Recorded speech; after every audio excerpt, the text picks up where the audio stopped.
শ্ৰদ্ধাৰ শিক্ষক শিক্ষয়িত্ৰী বন্ধু বান্ধৱীসকল, আমি খুব খৰতকীয়াকৈ এটা গুৰুত্বপূৰ্ণ টপিকৰ ওপৰত কথা পাতিব লাগিব। সেইটো হৈছে টিচাৰ্ছ পাৰফৰ্মেঞ্চ এপ্ৰাইজেল। আপোনালোকে কেনেধৰণেৰে কৰিব, সকলোৰে বাবে বিষয়টো নতুন, গতিকে আমি খুব খৰতকীয়াকৈ কথাখিনি এবাৰ আলোচনা কৰি চাব বিচাৰিছোঁ। আপোনালোকে গোটেই ভিডিঅ'টো ভাল ধৰণেৰে চালে গোটেই বস্তুটো আপোনালোকৰ বাবে ক্লিয়াৰ হৈ পৰিব। টিচাৰ্ছ পাৰফৰ্মেঞ্চ এপ্ৰাইজেলৰ বাবে আপোনালোকে অহা কাইলৈৰ পৰা আমাৰ SSAৰ ৱেবছাইটত আপোনালোকে এটা যিটো লেটেষ্ট ট্ৰেণ্ড থাকিব, তাত আপোনালোকে এটা পাব, লিংক পাব। সেই লিংকত আপোনালোকে গ'লে এই পেজটো আপোনালোকে পাব। এই পেজটোত আপোনালোকে প্ৰথমতে নিজকে ৰেজিষ্টাৰ কৰিব লাগিব। ৰেজিষ্টাৰ কৰিবৰ কাৰণে প্ৰথমতে প্ৰচিড ফৰ ৰেজিষ্ট্ৰেশ্যনত আপোনালোকে কৰিব লাগিব, ক্লিক কৰিব লাগিব। প্ৰচিড ফৰ ৰেজিষ্ট্ৰেশ্যনত ক্লিক কৰাৰ লগে লগে আপোনালোকে এই পেজটো খোল খাই যাব। এই পেজটোত আহিব আপোনাৰ কোনটো লেভেল হয়, চিলেক্ট লেভেল চিলেক্ট কৰাৰ লগে লগে আপুনি টিচাৰ হয়নে, হেড টিচাৰ হয়নে, ব্লক লেভেলৰ পৰা আপুনি লগ ইন কৰিব বিচাৰিছে নে ডিষ্ট্ৰিক্ট লেভেলৰ পৰা লগ ইন কৰিব বিচাৰিছে, এইকেইটা আপোনাৰ 4টা কেটেগৰী পাব। আপোনালোকে ব্লক লেভেল আৰু ডিষ্ট্ৰিক্ট লেভেললৈ চাব প্ৰয়োজন নাই, আপুনি টিচাৰ, গতিকে আপুনি টিচাৰ হিচাপে লগ ইন কৰক। প্ৰথমতে নিজকে এপ্ৰেইজেল কৰিবৰ বাবে টিচাৰ হিচাপে লগ ইন কৰক। টিচাৰ হিচাপে লগ ইন কৰি আপুনি প্ৰচিড কৰক। প্ৰচিড কৰাৰ লগে লগে আপোনাৰ এটা ডাঙৰ ফৰ্মেট এটা খোল খাব টিচাৰসকলৰ বাবে। সেই টিচাৰৰ ফৰ্মেটটোত প্ৰথমতে টিচাৰৰ কোড এটা আহিব। টিচাৰ কোড আপুনি দিব লাগিব। আপুনি ধৰি লওক আমি টিচাৰ কোড দিলোঁ 1818020030, ঠিক আছে। এইটো টিচাৰ কোড আমি দিলোঁ। টিচাৰৰ নিজৰ যিটো কোড থাকে, আপোনালোকৰ টিচাৰ কোড আছে, সেই টিচাৰ কোডটো দিলে আপুনি টিচাৰ্ছ নেমটো দিব লাগে। মই এটা নাম দিলোঁ, পাৰ্শ্বজ্যোতি শৰ্মা দিলোঁ, ধৰক মই নাম এটা দিলোঁ, ঠিক আছে। আৰু ৱৰ্কিং এজ এ HTIC সুধিছে আপোনাক, হেড টিচাৰ বা হেড টিচাৰ IC হিচাপে আপুনি কাম কৰি আছে নেকি সুধিছে। আপুনি হেড টিচাৰ হিচাপে কাম কৰি থকা নাই, কাৰণ আপুনি কণ্ট্ৰেকচুৱেল টিচাৰ হিচাপে আপুনি কৰিছে। য়েছ ন' সুধিছে। আপুনি যদি কেনেবাকৈ কৰি আছে তেতিয়াহ'লে আপুনি য়েছ দিব লাগিব, আদাৰৱাইজ আপুনি এইটো ন' কৰিব, যদি আপুনি কণ্ট্ৰেকচুৱেল এছিষ্টেণ্ট টিচাৰ হয় তেতিয়া। তাৰপিছত আহিলে আপোনাৰ weather the school is a single teacher school, আপোনাৰ স্কুলখন ছিংগল টিচাৰ স্কুল নি, য়েছ ন' সুধিছে। যদি য়েছ হয় য়েছ কৰিব, মই ন' বুলি ধৰি লৈছোঁ, ন' কৰিছোঁ। মোবাইল নাম্বাৰ এটা দিব লাগিব, এটা মোবাইল নাম্বাৰ আপুনি দিলে। জেণ্ডাৰ, আপুনি এটা জেণ্ডাৰ দিব লাগিব। আপোনাৰ জেণ্ডাৰ আপুনি দিলে, মেল হয় ফিমেল হয় আপুনি দিলে। দিয়াৰ পিছত নেক্সট আহিলে আপোনাৰ ষ্টেটাছ, কণ্ট্ৰেকচুৱেল ষ্টেট পুল কোনটো হয়, আপুনি কণ্ট্ৰেকচুৱেল হয় নেকি নে ষ্টেট পুল হয়, সেইটো আপোনাক সুধিছে, আপুনি দিলে। কণ্ট্ৰেকচুৱেল হয় যদি কণ্ট্ৰেকচুৱেল, ষ্টেট পুল হয় যদি ষ্টেট পুল। পোষ্ট কেটেগৰী, আপোনাৰ পোষ্টৰ কেটেগৰী আপাৰ ছেকশ্যনৰ নে লোৱাৰ প্ৰাইমেৰী নে আপাৰ প্ৰাইমেৰী, সেইটো আপুনি কৰিলে। মই আপাৰ প্ৰাইমেৰী দিলোঁ। তাৰপাছত আহিলে আপোনাৰ UDISE code of the working school, আপুনি কোনখন স্কুলত ৱৰ্ক কৰি আছে তাৰ ইউডাইজ কোডটো দিব লাগে, ঠিক আছে। 181801081001 মই দিলোঁ, ছাপ'জ মই এইটো আগতেও মই এইটো দি থৈছোঁ। দিয়াৰ লগে লগে আপোনাৰ নেক্সট আহিলে দিলে আপুনি 108101, আপুনি লগ ইনৰ কাৰণে দিলে। দিয়াৰ পিছত name of the working school, name of the working স্কুলত আপুনি স্কুলখনৰ নাম অট'মেটিকেলি আহি যাব। আপুনি ডাইচ কোড দিয়াৰ লগে লগে স্কুল নেমটো আহিয়ে যাব। Category of the school, category of the স্কুলত আপোনাৰ আপাৰ প্ৰাইমেৰী স্কুল, যদি লোৱাৰ প্ৰাইমেৰী হয় লোৱাৰ প্ৰাইমেৰী দিব। Date of birth, date of বাৰ্থৰ ক্ষেত্ৰত আপুনি ডেট অফ বাৰ্থটো ইয়াত এণ্ট্ৰি কৰোঁতে ইয়াতে আপুনি ইয়েৰটো চেঞ্জ কৰিব লাগিব। ইয়েৰটো চেঞ্জ কৰাৰ কাৰণে আপুনি এনেকৈ ক্লিক কৰিলে আপোনাৰ গোটেই ইয়েৰখিনি দেখুৱাব। আপুনি ইয়াতে কৰিলে 2010-19, ডেট অফ বাৰ্থটোতো আমাৰ বেছিভাগৰ ধৰক 1990s আশে পাশে হ'ব, 80s হ'ব, চেঞ্জ কৰিব, যেনেধৰণে প্ৰয়োজন হয় তেনেধৰণে চেঞ্জ কৰি ল'ব। যিটো ডেট অফ বাৰ্থ হয় সেইটো আপুনি দি দিব। মই এপ্ৰক্সিমেট কিবা এটা দিছোঁ। তাৰপাছত আপোনাৰ আহিলে date of joining, date of joining আপুনি কেতিয়া চাকৰিত জইন কৰিছে, ধৰি লওক আপুনি 2020তে জইন কৰিছে। মই ধৰিলোঁ যে আপুনি 2020ত জইন কৰিছে, চ' 2020লৈ আপুনি যাওকগৈ। 2020ত গ'ল, 20 আপুনি কেতিয়া জইন কৰিছে, জানুৱাৰী ধৰি ল'লোঁ মই 2 তাৰিখে আপুনি জইন কৰিছে, ঠিক আছে। তো 2 জানুৱাৰী 2020ত আপুনি জইন কৰিছে বুলি ধৰিলোঁ। আপুনি টেট UP টিচাৰ, তো UP টেট আপুনি ক্লিয়াৰ কৰিছে। LP টিচাৰ হ'লে আপুনি LP টেট ক্লিয়াৰ কৰিছে, ঠিক আছে। তাৰ পাছত আহিলে আপোনাৰ নেক্সট UP টিচাৰ গ'ল। আপোনাৰ টেটৰ ৰোল নাম্বাৰটো সুধিছে দেই। টেটৰ ৰোল নাম্বাৰ মই ধৰি ল'লোঁ, টেটৰ ৰোল নাম্বাৰ এটা 224453, ছাপ'জ এটা এপ্ৰক্সিমেট দিলোঁ। আপোনাৰ নিজৰটো আপুনি দিব।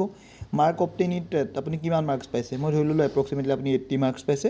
টেট কোৱালিফাইং ইয়েৰ, আপুনি কোন চনত আপুনি টেট ক্লিয়াৰ কৰিছে, মই ধৰি ল'লোঁ 2013ত আপুনি টেট ক্লিয়াৰ কৰিছে, ঠিক আছে। তাৰপাছত ছ'চিয়েল কেটেগৰী, আপোনাৰ ছ'চিয়েল কেটেগৰী কি হয়, জেনেৰেল হয়, OBC হয়, আপুনি এইটো দিব লাগিব। মই ধৰি ল'লোঁ আপুনি জেনেৰেল, আপুনি জেনেৰেল দিব লাগিব, ঠিক আছে। তাৰপাছত আহিলে আপোনাৰ ডেট অফ এগ্ৰিমেণ্ট, কোন চনত কোন তাৰিখে আপোনাৰ এগ্ৰিমেণ্ট হৈছে। আপোনাৰ চাকৰিটো যেতিয়া আপোনাৰ 2020ত হৈছে, আপোনাৰ এগ্ৰিমেণ্টটো 2020তে হ'ব লাগিব, নালাগিব জানো। তো 2020 দিয়ক আপুনি, এগ্ৰিমেণ্ট ইয়েৰ আপোনাৰ 2020 হ'ব। ধৰি ল'লোঁ মই 6 মাৰ্চ 2020 আপোনাৰ এগ্ৰিমেণ্ট ইয়েৰ দেই। মই ভৰাই দিলোঁ এতিয়া নেক্সট কথা আহিলে কি আপলোড কপি অফ এগ্ৰিমেণ্ট আপোনাৰ যিটো এগ্ৰিমেণ্ট কপি হয় আপুনি এগ্ৰিমেণ্ট কপিটো কিন্তু আপুনি আপলোড কৰি দিব লাগিব এতিয়া এগ্ৰিমেণ্ট কপিটো আপুনি আপলোড কৰিবলৈ যাওঁতে আপুনি PDF ফাইল এটা আপুনি আপলোড কৰিব লাগিব ঠিক আছে আপুনি আপোনাৰ ডকুমেণ্টছত গৈ পেলাই আপুনি যিটো আপোনাৰ হেৰি আপুনি ফটো মাৰি ল'ব ফটো মাৰি লোৱা ফাইলটো আপুনি PDF ফাইলটো আপুনি কৰিব লাগিব আপলোড কৰিব লাগিব মই এটা নিজে মই এটা চাই পেলাই দি দিলোঁ PDF এটা ধৰি ল'লোঁ মই এইটো এটা ফাইল আপলোড কৰি দিলোঁ এইখিনিতে অকণমান সময় লাগে এই ডকুমেণ্টটো আপলোড হ'বৰ কাৰণে অকণমান টাইম লাগে ডকুমেণ্টটো আপলোডেশ্যনৰ কাৰণে অলপমান টাইম লাগে সেই টাইমখিনি আমি স্পেণ্ড কৰিব লাগে আৰু এটা ফাইল আপুনি ইয়াত দিব লাগিব হা ক্লাছ টেষ্টত আপুনি কোনকেইটা ক্লাছ টেষ্টত পঢ়াই আছে সেইকেইটা ক্লাছ আপুনি দিব লাগিব মই ধৰিলোঁ 6, 7, 8ত আপুনি পঢ়াই আছে যিহেতু আপাৰ প্ৰাইমেৰী বুলি কৈছে নহয় জানো তাৰ পাছত আহিলে আপোনাৰ এইটো চাওক এইটো আপোনাৰ আপলোড হৈ গ'ল অলপ টাইম ল'লে এইটো মই এইটো বেলেগ এটা ফাইল দি দিলোঁ এইটো ফাইল আপোনালোকৰ অৰিজিনেলটো দিব লাগিব এই ফাইলটো আপোনাৰ এপইণ্টমেণ্ট লেটাৰ ফাইলটো আপুনি দি দিলে ঠিক আছে এগ্ৰিমেণ্ট কপিৰ ফাইলটো আপুনি দি দিলে তাৰপিছত ক্লাছ টেষ্টৰ ক্ষেত্ৰত আপোনাৰ কোন ক্লাছত পঢ়ায় এইটো আপাৰ প্ৰাইমেৰী স্কুল আছিলে 6, 7, 8 তাৰপিছত ছাবজেক্টত আপুনি কি পঢ়ায় English Assamese suppose English Assamese social science আপুনি যি পঢ়ায় ছাবজেক্টকেইটা দিব দিয়াৰ পাছত আপোনাৰ নেক্সট আহিব আপোনাৰ এণ্টাৰ ডিজায়াৰ্ড পাছৱৰ্ড আপুনি এটা পাছৱৰ্ড ক্ৰিয়েট কৰিব লাগিব ঠিক আছে মই পাছৱৰ্ড এটা ক্ৰিয়েট কৰিলোঁ ছাপ'জ গোলাঘাট @123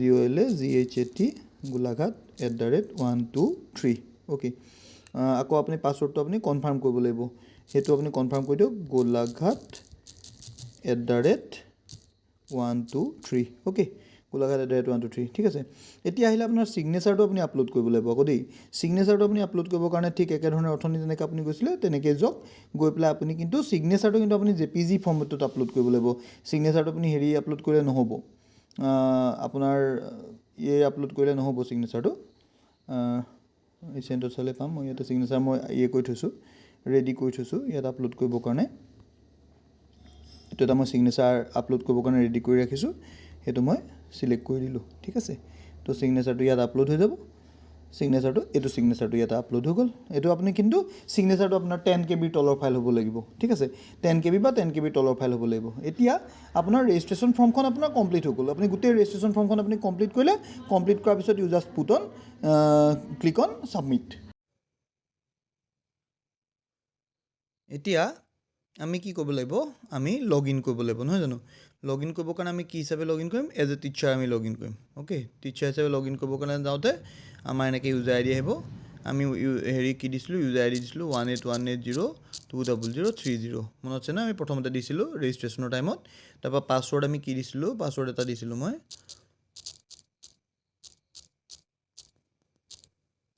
আমি পাছৱৰ্ড দিছিলোঁ এতিয়া আমি ছাবমিট কৰি দিওঁ অ'কে ছাবমিট কৰাৰ লগে লগে এটা ফৰ্ম খোল খালে এই ফৰ্মটোত আপোনাৰ সুধিছে ওপৰৰ পৰা দেখাই দিছে যে reporting period from 1 April 2021 to 31 March 2022 self appraisal by teacher লিখিছে টিচাৰ্ছ নেমটো আহি যাব আপোনাৰ স্কুলখনৰ নামটো আহি যাব পোষ্ট অফ ষ্টেটাছ আহি যাব পোষ্টৰ ষ্টেটাছটো আহি যাব কণ্ট্ৰেকচুৱেল নে ষ্টেটফুল আহি যাব তাৰপিছত লিখিব লাগিব majors achievement during the reporting period in 100 words 100 wordsৰ ভিতৰত আপুনি মেজৰ যিকেইটা আপোনাৰ হেৰি আছিলে সেইকেইটা আপুনি লিখিব লাগিব ঠিক আছে তো মই এনেই ভৰাই দিছোঁ এতিয়া আপোনালোকে এইটো কাইলৈৰ পৰা যেতিয়া আপোনালোকে নিজৰ কাম কৰিব আপোনালোকে তেতিয়া নিজৰ হেৰি ভৰাব লাগিব 100 wordৰ ভিতৰত আপুনি কি কৰিছিলে কি নাই এইটো এটা আপুনি থুলমূলকৈ আপুনি লিখি ভৰাই দিব লাগিব ঠিক আছে major innovative methods mention innovative methods if any use by you in the teaching প্ৰচেছটো আপুনি ইন'ভেটিভ আইডিয়াছ যদি কিবা লগাইছিলে সেইখিনি বস্তু আপুনি লিখি দিব লাগিব আপোনাৰ তাত আপুনি আপোনাৰ মতে লিখি দিব মই এতিয়া একো লিখা নাই মই এনেই জাষ্ট এটা হেৰি কৰি টাইপ কৰি পেলাই মই প্ৰচিড কৰি দিছোঁ ঠিক আছে please indicate specific areas in which you feel the need of upgrade your skills through training program আপুনি কোনকেইটা স্কিলৰ বাবে কোনকেইটা স্পেচিফিক এৰিয়াৰ বাবে আপোনাৰ এটা ট্ৰেইনিং প্ৰগ্ৰেমৰ প্ৰয়োজন বুলি ভাবে আপুনি সেইকেইটা লিখিব পাৰে communication skills creative thinking abilities patience organisational skill leadership skill capacity of team work team management skills innovations ICT record keeping skill of identifying gifted creative children, skill of assessing students performance, use of conversational tools for teaching, এই গোটেই এটা বিষয়ত হেৰি আছে আপোনালোকে পঢ়ি চালে গোটেইকেইটাৰ ভিতৰত আপুনি যিকেইটা বস্তুত আপুনি ফিল কৰে যে আই নিড ট্ৰেইনিং অন দিছ, আপুনি এইকেইটাত ক্লিক কৰি পেলাই অ'কে ক্লিক কৰিব, ঠিক আছে। তাৰপিছত what are the factors that hindered your performance, আপোনাৰ কোনকেইটা হেৰিয়ে আপোনাক হিণ্ডাৰ কৰি ৰাখিছে বুলি ভাবে আপুনি সেইকেইটা ক'ব লাগিব। ক্লিয়াৰিটি অফ ছাবজেক্ট আপোনাৰ হেৰি হয় নেকি, ষ্ট্ৰেছ হয় নেকি, কি হয় আপুনি এইটো ৰিপৰ্ট কৰিব লাগিব। তাৰপিছত হুৱেৰ আৰ এনি এৱাৰ্ড, আপুনি কিবা এৱাৰ্ড ৰিচিভ কৰিছে নেকি, international, national, state, district level receive by you, আপুনি কিবা এৱাৰ্ড ৰিচিভ কৰিছে নেকি সেইটো আপুনি ক'ব লাগিব। যদি য়েছ তেতিয়া য়েছ, যদি ন' তেতিয়াহ'লে ন'। ষ্টেট লেভেল এৱাৰ্ড যদি আপুনি পাইছিলে নহ'লে কি পাইছিলে এইটো দিব লাগিব, বা নেশ্যনেল লেভেল এৱাৰ্ড যদি আপুনি পাইছে কি পাইছে দিব লাগিব। যিহেতু মই এৱাৰ্ডখিনি ন' কৰিলোঁ গতিকে মই ইয়াৰ পৰা প্ৰচিড কৰিম, ঠিক আছে। ভিডিঅ'টো দীঘল কৰিব বিচৰা নাই, প্ৰচিড কৰিম। ছাবমিট কৰাৰ লগে লগে আমাৰ নেক্সট পেজটো মই চাব বিচাৰিছোঁ। Record has been successfully saved আহি গ'ল, মানে আপোনাৰ এপ্ৰেইজেলৰ কামটো আপোনাৰ হৈ গ'ল, ঠিক আছে। আপোনাৰ কাম ইমানতে সমাপ্ত হ'ব। অ'কে অ'কে, আপুনি যিটো কাম কৰিবলগীয়া আছিলে আপোনাৰ কামটো এতিয়া হৈ গৈছে, ঠিক আছে। এতিয়া কথাটো আহিলে কি, নেক্সট কামটো কোনে কৰিব। এতিয়া হেড টিচাৰসকলৰ এটা খুব গুৰুত্বপূৰ্ণ ভূমিকা থাকিব ইয়াত। হেড টিচাৰসকলে যেতিয়া নিজকে যেতিয়া ৰেজিষ্টাৰ কৰিব হেড টিচাৰ হিচাপে, প্ৰচিড ফৰ ৰেজিষ্ট্ৰেশ্যন, আমি ৰেজিষ্ট্ৰেশ্যনলৈ যাম। লেভেল, কোনটো লেভেলৰ আমি ৰেজিষ্ট্ৰেশ্যন কৰিব খুজিছোঁ, HTIC, হয় হেড টিচাৰ নহ'লে head teacher IC, okay proceed. Head টিচাৰৰ বিশেষ হেৰি নাই, চাব দেই, teacher code,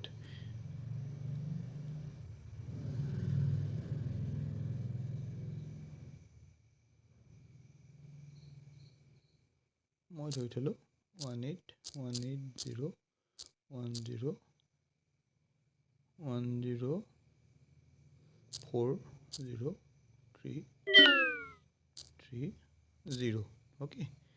then name of ST,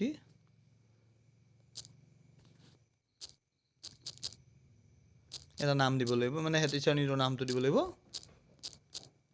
এনেই দি দিছোঁ আৰু মই এটা নাম দি দিছোঁ, ঠিক আছে। তাৰপিছত মোবাইল নাম্বাৰটো দিব লাগিব।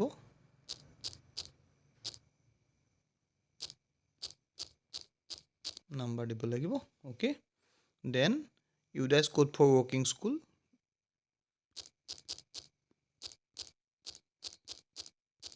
ইউডাইজ কোডটো দি দিলোঁ, okay. Name of working school,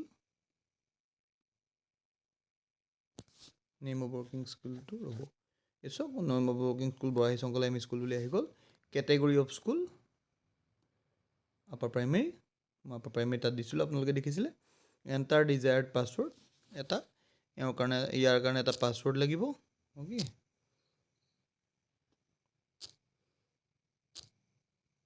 মই এটা জাষ্ট এটা ফৰ এক্সাম্পল মই গোলাঘাট @123 দি দিছোঁ, আৰু স্মল কেপিটেল মিক্স হ'ব লাগিব, জানে আপোনালোকে। গোলাঘাট @123 মই দি দিছোঁ। ৰিএণ্টাৰ পাছৱৰ্ড GHAT@123, অ'কে।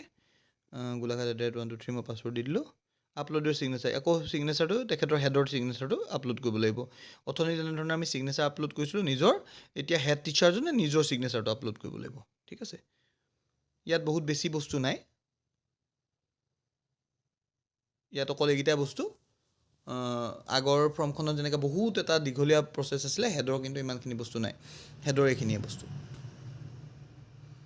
এতিয়া এইটো আপলোড হোৱালৈকে আকৌ ৰুব লাগিব। অথনি যেনেকৈ আমাৰ আপলোড হওঁতে বহুত টাইম লৈছিলে, এতিয়া এইটো আপলোড হৈ গ'ল ৰেজিষ্ট্ৰেশ্যন ফৰ্মৰ পৰা। এইটো চাওক আপলোড আহি গ'ল, ছাবমিট কৰি দিলোঁ, হেড টিচাৰ হেৰি হৈ গ'ল, চাব দেই, হৈ গ'ল।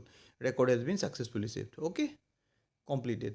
এতিয়া আমি ইয়াৰ পৰা লগ ইন কৰিম। লগ ইন কোনে কৰিব, হেড টিচাৰ্ছে লগ ইন কৰিব। হেড টিচাৰ লগ ইন আহিলে, এতিয়া আহোঁ আমি প্ৰধান শিক্ষকসকলে কি কৰিব সেই পাৰ্টটোলৈ। প্ৰধান শিক্ষকসকলৰ কামটো হ'ব যিসকল টেট টিচাৰসকলে যিটো এপ্ৰেইজেল দিব সেইটো এপ্ৰুভ কৰা, এপ্ৰাইজ কৰি দিয়া। চ' আমি হেড টিচাৰ হিচাপে লগ ইন কৰিম। হেড টিচাৰ হিচাপে লগ ইন কৰিবৰ বাবে আমি ৰেজিষ্ট্ৰেশ্যনটো আমি ইতিমধ্যে হেড টিচাৰ হিচাপে ৰেজিষ্ট্ৰেশ্যন কৰিছোঁ। তো ৰেজিষ্ট্ৰেশ্যন কৰাৰ পিছত ইউজাৰ আই ডি, হেড টিচাৰ ইউজাৰ আই ডি দি পেলাই আমি কৰিম। ইউজাৰ আই ডি দিছিলোঁ 18180104030 দিছিলোঁ।